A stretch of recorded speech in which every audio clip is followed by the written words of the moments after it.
Hello everyone, George here. In this video, we're going to start with the basics and discuss general purpose I/O or input and output.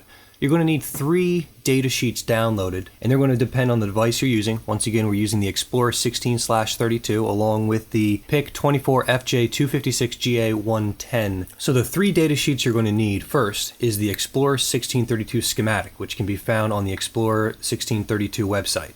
And it's a series of 2 pages, and it looks pretty intimidating, but don't worry about that. We're going to break it down so we understand what's going on here pretty soon. Then you're going to need your family datasheet, specifically for your microcontroller. Once again, I'm using this one, so that's what I have open. And then finally, you're also going to want to download the specific I/O datasheet for your device. In this case, this one is for the PIC 24F series, as you can see right here. Now with these 3 data sheets, we're going to be able to figure out everything we want to about general purpose I/O and how to set up our device to do something very simple, and that is to turn on and off the different LEDs that are attached to our PIC Explorer. Whenever I'm doing something like this, I always like to create a Excel spreadsheet. So if you got Excel or just a piece of paper, go ahead and jot down a few notes. We're going to be looking at the LED peripherals, that's 3 through 10. We're going to want to know which pins are controlled by them, possibly any alias names they have or their function definition, and then the port that we're going to actually be working with on this thing. And the port is what we deal with in software, and that's a very important thing to understand and know. So moving along, if we take a look at our I/O ports datasheet and scroll down just a little bit, the introduction is pretty good. It gives us a very general understanding of the 4 different kinds of things we're going to have to deal with on the software side of things. And this is tris, port, lat, and ODC. Each of these are defined here. Tris is going to control the direction. That is this an input or an output? Port is going to determine the value associated with that particular pin. Is it a 0 or a 1? Lat, well, lat is interesting. Lat solves some problems with the port register. Sometimes, depending upon how you're using port and how you're changing things with tris, you may end up with an incorrect value being generated. Lat makes sure that this doesn't occur. So I recommend working with lat over port unless you know exactly what you're doing. And then finally, when you're working with devices that aren't in the typical digital range, there's an open drain control register for that. We're not going to be dealing with ODC yet. Today, we're mainly going to be looking at tris and lat. So tris is very simple. It basically defines whether or not that particular pin is an input or an output. 1 is for input, hence the 1 looks like an I, and 0 is for output, hence it looks like an O. Now port here is going to determine the value associated with that particular pin. Is it going to be high or low, or 1 or 0? Now it does discuss that with port. If you're using some very fast instruction sets that are implemented to make swaps really quick, you could run into some issues with how it's actually being dealt with. This is beyond the scope of our beginner lecture. What we're instead going to do is work with the lat register. The lat is going to basically operate the same way, but it's going to lack that problem that the port potentially has. And as I mentioned before with ODC, we're not dealing with this today. And that's it pretty much for this datasheet. We don't really need to know anything else at this moment. What we do need to know though is which pins are connected where. So opening up our Explorer 1632 schematic, and we can zoom in, we can see all the different peripheral devices here. USB, UART, temperature sensors, the PIC kit, the EEPROM, but over here we have our LEDs. Now normally you wouldn't have to dive down into the schematic like this, because with the Explorer it actually labels everything quite clearly on the board, but if your vision's not so good or you don't have a magnifying glass, then you're going to need to look at this to identify what is what. Zoom in a bit, and you're going to notice here it defines and labels each of these objects. We have P17, LED 3, 4, 5, 6, 7, 8. The P stands for the pin number. So if you want to, what you can do is come on over here and start filling things in. So here, LED 3 is pin 17. Then we have pin 38, pin 58, and looking further down, the 59, 60, and 61. And then let's see what the last ones are, and that's going to be 91 and 92. 91 and 92. Okay, great. So then we have that filled out. So how do I know that's the pin? Well, if we scroll on down a little bit, we'll come to the second half of the data sheet. And if we move on over to the side, zoom out ever so slightly. There we go. Let's move to this page. Here we actually have the PIM socket. That is our plug-in module socket. And we can look over here, and not only does it label all the pins with the top being whatever this pertains to, but it also shows you, very conveniently, which pin it is and the functionality there above. You won't always get this in data sheets. This is pretty much prepared for you to be as simple as possible. But you will need to know how to go from one part of the data sheet to another. And that's why we have Excel spreadsheets like this that we write ourselves so we know what corresponds to which bit. Okay, so if we take a look here, we can see LED 3 is pin 17. If we go up, there it is, pin 17. Continuing down, let's look over here. We have some LED 9 is 91. Then of course we have LED 8, 7, 6, and 5, all corresponding to those pins that we've already mapped over here. So now we know which pins we need to turn on and off. But we don't work directly with pins in the software side of things. Instead, we deal with ports, or the TRIS registers. We're working with special function registers, or SFRs. So how do we correspond the pin to the special function register? That's where we need our third data sheet. This is our, whatever your processor's family happens to be, in this case it's mine, the PIC24FJ256GA110, and I'm using the 100 pin version of that. Scrolling on down, we get to see pin diagrams for everything.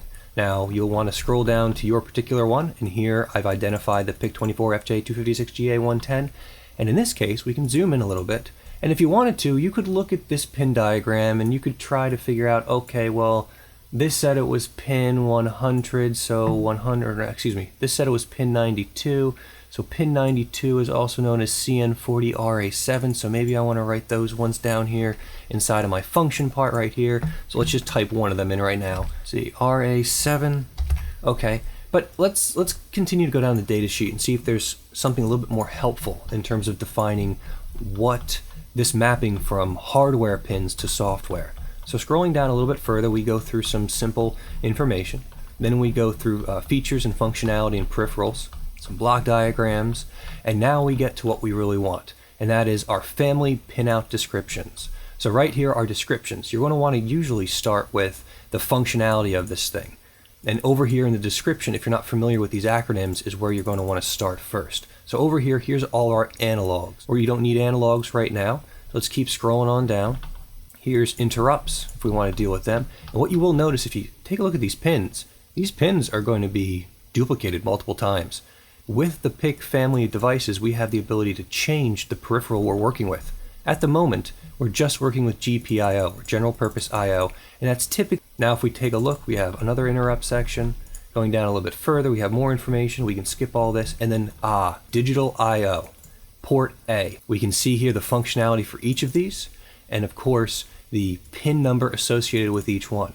So bringing this back over now, let's see if we were right about things. So here's pin 17. Pin 17, hey, RA0. Okay, well, why don't we just write that in there as a note to ourselves in the future? What's this? Pin 38, that's RA1. And then pin 58, well, what do you know? It looks like someone was really smart and matched up all of these pins to everything that we were doing. And yes, the folks over at Microchip are intelligent. The pin mappings do make sense once you get down and take a look at things. At first you might be like, why is it 17, 38, 50? Why are they on the opposite side of the board? That doesn't matter. I mean, when you're wiring the thing, yeah, it matters. But in terms of when we're dealing on the software side of things, they've taken all that common functionality and stuck it under a single port. And that's port A for us, or lat A that we'll be working with. So we need RA5 next, and then 91 is RA6. And then of course, as we saw in the other data sheet, RA7 right there. And we know that these all now correspond to port A. So let's copy that and paste, paste, paste, paste, paste, paste, paste. So now we've finished out our little cheat sheet on the side over there. So that's perfect. And you'll notice that, by the way, 0, 1, 2, 3, 4, 5, these are going to correspond to the bits. They're stored in this way. So this is 0, 1, 2, 3, 4, 5, and so forth, going all the way up. And you'll notice that there are other ports as well. Port B, port C, and you will have more or less ports depending upon the device that you're working with. Okay, great. So why don't we actually use this information to start programming something? In the last video, we had created my first project, but it's completely empty with nothing inside. Let's fix that by clicking on Source, right-clicking, going to New, and I'm going to click Other. And I'm going to go to C. You'll notice we have lots of options here. Hit Next, give it a name. I'm going to just call it Main, and hit Finish. Under here, give it a few seconds so that the The IDE can properly read and set everything up, so the red squiggles go away, indicating there are no errors. Now I don't need standard IO and standard library, so I'm going to delete both of them for the moment. We've got our input information right here, and we have this return exit successful. Since I got rid of standard library, that's not going to work, so we're just going to do a return 0 on that. Now the first thing you need to know is that typically in a microcontroller we need some sort of a loop to keep this thing going, otherwise it's going to continually reset over and over and over again. So we're going to create a while loop in here, and it's just going to be while true forever. When will this break? Well, if something wrong goes with our device, if a watchdog timer goes off, if we click the button for memory reset on our device, those things will all restart this entire loop, and then we'll jump back into this while loop right here. Now, if you remember, there were 4 things we looked at inside of our data sheet for the I/O pins, and we're going to use 2 of them today. It was tris, port, or lat. Today we'll be using tris and lat in what we're dealing with. And if you remember over here, this was port A we're dealing with. Not only is it port A, it's going to be tris A as well, or lat A, or any of the things. It's all on that particular letter. So what we typically want to do with a microcontroller is actually set the value first before we go ahead and change its functionality. This has to do with the fact that you may end up with errors as you change things. And this was something that was never described to me at first, and I always wondered why we're changing the value before we're changing the functionality, or we're changing whether or not it's an input or an output. By the way, by default on a reset on my particular device, everything sets to 1 or an input. We're going to want to set things as outputs. We want to make an output to each of those LEDs, each of those pins, and we want to turn it high. So if we come over here, each of these pins with the LED, so like these ones right here, we want to set them as output, which means on the tris register, we're going to set them as 0, and then we want to set them high, which means on the lat or the port register, we're going to want to set them to a value of 1. So how do we do that inside of code? Well, there's a couple different ways we can do it. We can use hex if we want to. So hex is OX, and then in this case, I'm dealing with a 16-bit microcontroller. So every hexadecimal number corresponds to 4 bits. And then so I have a 16-bit number, so that's 4, 8, 12, 16. So I'm going to have 4 hexadecimal values. What does this look like in binary, which is what we really care about? All we're doing is handling on and off states. So in binary, that would be 0B, and that would be 1, 1, 1, 1. Each of these 4 bits corresponds to 1 letter. In binary, F is 1, 1, 1, 1. So we do 1, 1, 1 again, 1, 1, 1 again, 1, 1, 1, 1 again. If this is confusing you, you need to go and look up what binary is. For instance, let's put a semicolon on the end of that. So for instance, 0x, x0 would be 0000. 0x1 would be 0001. If we were dealing with 9, what would that be? It was 1001. So that is the value of 8 right here. So this is 1, 2, 4, and then 8. 8 plus 1 is equal to 9. 10 would be this. Okay? 11 would be this. And then we would reset these. 12, 13, 14, and so forth, and 15. But once again, you need to think of these in hex and not in decimal. So really, 10 would have been equal to A, and 11 would have been equal to B, and 12 would have been equal to C. 13 would equal D, 14 would equal E, and 15 is our F value. Once again, if that's confusing, go online, read about it. I really recommend, if you can't do these conversions quickly, you download on most phones a game called Flippy Bit, which is wonderful at teaching you binary, or at least hex to binary, and with that you should be able to do the opposite conversion as well. But it's called Flippy Bit, and I recommend you play it to learn your hex conversions. Okay, that being said, we could have represented this like this inside of here. So you can do hex, which is denoted by a 0 and then an X. Binary is 0 and then a B, and then whatever your binary values would be. So that would be the same value as this one. This is just a more tight and compact notation. But if you need to think it out and think it through, go ahead and use the binary notation. So we want to turn certain pins to be output. So we need to find the tris register. Now how do we find that? Well, we need to include a header that has a whole bunch of definitions and enumerations in bit fields in C already created for us by MPLab. So let's do a pound include, which is a preprocessor directive.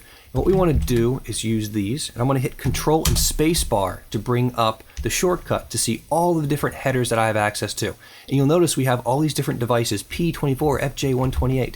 What we want to do is find ours. So I'm going to type P24, FJ256, and then if we keep looking down, we should have a GA1110. There it is, hit enter, and that is our specific device. And if we hold down the control key and we click on that, it's going to bring up that header file for us. What it's doing is defining for us a whole lot of names, such as the ports, such as the tris, such as everything else that correspond to specific values, specific bit fields. And this is a great way for us to be able to access these things without really understanding what's going on below the scenes with the memory management. So coming back over here, let's start working with some of that information. So let's do tris A, tri-state A. What do we want everything to be? Well, we want everything in that port A, to be an output. Well, this is tris A because port A controls the value, tris controls the direction, and we want everything to be an output. So we turn on all those LEDs. The easiest way to do that is just to put a 0 in there. 0 is the same as 0, 0, 0, 0, 0, 0, 0, 0, 0, 0, 0, 0, 0, 0, 0, 0, or all those different values. Why not just put a single 0 instead of writing it all out? Now, I had mentioned before that a lot of times you're going to find in documentation, other tutorials, that what they usually do is set the value before they set the direction. So let's set that value first. And that's because when you set the direction, there's a chance you might get a bogus value if you're using the port stuff. So let's go ahead and use lat A is going to be equal to, we want everything to be on. So why don't we do FF, but we need that OX at the beginning, and hit a semicolon in there. That should be it. We're going to set our values to be all 1, digital high, and then we're going to turn everything to be outputs. And then if we're lucky, if we figured all that stuff out and we're correct, all of our LEDs should turn on. So let's take a look at that. I'm going to click this button right here. This is going to make, build, and program my device. I have my device hooked up right now. But we haven't talked about hooking your device up because we didn't set that up last time. Let's stop things for a second. Let's clear this out. So let's come on over down here to the dashboard. You can find what I'm going to show you in two different ways. We can either click the project properties button right here, or you can go to your project, right click, and hit properties. And that's going to bring up all this information. Specifically, we want to go into the configuration, and then under that, we want to come over here. When you plugged in your microchip starter kit, you should have gotten an option for the Explorer 16/32 under starter kits. By default, it's going to look something like this. So go ahead and make sure you open up your starter kit and select your Explorer, hit apply, hit OK, and now we've connected to our device. The MPLab understands which one we want to work with, and we should be able to push this off with no problem. So I want to go ahead now and push this out. Pay attention down here if you have any build errors, you might have typed in the wrong thing, saying it erased the device and the program verification is complete. Now after you've done this, you should notice that not all the LEDs are on. What's going on there? In fact, I only have 4 of the 8 turned on. Okay, so let's think about this. Why might they be turned off? Maybe there's secondary functionality that's overriding what we're dealing with. And this is very common. Typically, one of the first things that overrides functionality are these analog pins. By default, if a pin is defined as being analog input, well, it's going to override any of your digital stuff. But in this case, if we take a look here, none of these pins actually really line up with any of the pins over here. So it's not analog, so we got to continue going down in the documentation and seeing what else is there. And this might seem a little tedious, but you can scan it pretty quick. Just look for any one of the ones that's off. So right now, it looks like LED 3 and 4 are off, so that's pin 17. So let's just take a search for 17. You could do Control F if you want to, and continuing to look. So there's 17, that's where we were before with the digital I/O. Continuing to go down, not seeing anything yet. Still looking, nothing yet. 17, 17, where are you, 17? Oh, wait, there's 17. JTAG test mode select input. Well, what about some of these other pins that are off? What about LED 4? Well, LED 4 is 38, and if we take a look here, oh, well, 38's being used by this thing as well. Okay, so that's 2 of them. What are the other ones? Well, it looks like 8 and 7 are off, And of course, 8 and 7 are 60 and 61. Well, wouldn't you know, that's those two as well. Alright, so it looks like this thing is screwing things up. So what is happening here? Why is this thing occurring? Well, there's some setup that occurs with your microcontroller right at the beginning. And basically you can configure things however you want to.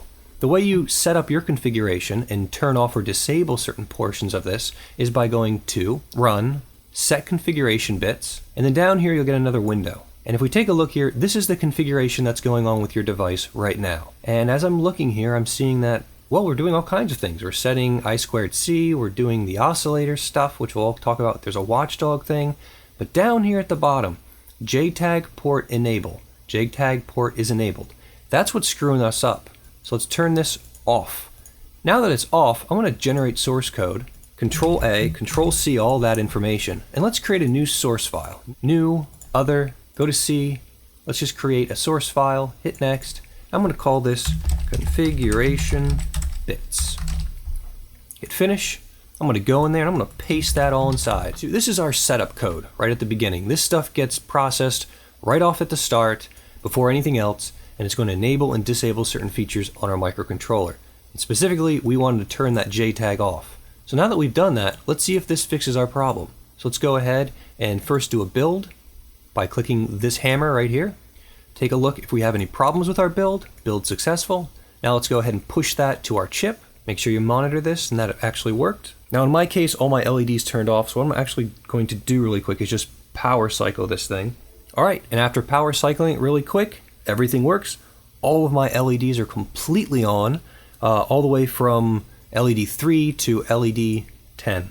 Alright, and you know what? That's actually it for this lesson. We covered general purpose I/O. We talked about which data sheets are necessary to understand what's going on. We coded a very simple example where we're turning on our values and we're turning on our directions. And then we even debugged a problem, conflict with our pins, and then turned off one of these features inside of our configuration bits. I hope you learned something from this episode. Remember, if you enjoyed it, give me a like. If you didn't, then don't. And of course, subscribe if you're interested in more content like this. Have a great night, everyone. I'll see you next time. So long, bye.